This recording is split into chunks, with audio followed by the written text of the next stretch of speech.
Hello, and welcome to this Miklix video where I'm going to show you how to defeat the boss called Ancient Dragon Man in Dragon's Pit in Elden Ring. As you probably know, bosses in Elden Ring are divided into 3 tiers. From lowest to highest, field bosses, greater enemy bosses and finally demigods and legends. Ancient Dragon Man is in the lowest tier, field bosses, and is the end boss of the Dragon's Pit dungeon in the Land of Shadow. He is an optional boss in the sense that it is not required to defeat him in order to progress the main story of the Shadow of the Erdtree expansion. If there is one type of creature that have consistently tried to ruin my day and have me for lunch throughout my travels in both the lands between and the Land of Shadow, it's dragons. And this is a dragon man? Is that better? I don't know. He's certainly highly annoying, but perhaps he'll skip the have me for lunch part. Or perhaps he won't. There is something about this whole situation that feels like yet another ploy to get me on the pointy end of a rotisserie. And remember, it's not paranoia if someone is actually trying to do that. Anyway, I found this encounter to be a pretty fun fight, very duel-like. He's fairly fast and hits very hard with his great katana though, so be careful not to take too many hits. He will also use Dragon Communion incantations against you, but other than that, he's not particularly dragon-like. In the first part of the fight, I had some issues getting hits in.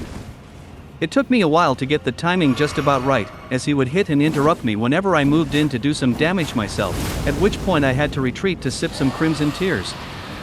I know some people frown upon that, but if the boss didn't want me to drink healing potions, perhaps he shouldn't hit me in the face with a giant curved sword. But once I did find the timing, it wasn't a very difficult fight. He's easily interrupted, so with fast weapons it's possible to get multiple hits on him before he strikes back, which I took advantage of with my dual katanas to knock off a good chunk of his health.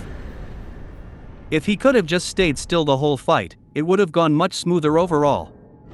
The boss is a tarnished type, meaning it works much like a player with equipped items.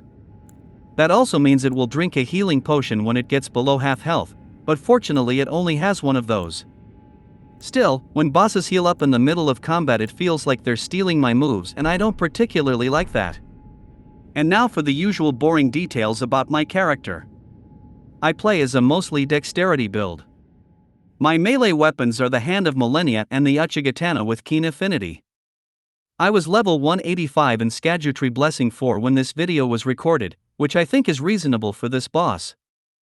I'm always looking for the sweet spot where it's not mind-numbing easy mode, but also not so difficult that I will be stuck on the same boss for hours. Anyway, this is the end of this Ancient Dragon Man video. Thanks for watching. Check out the YouTube channel or Miklix.com for more videos. You could even consider being completely awesome by liking and subscribing. Until next time, have fun and happy gaming!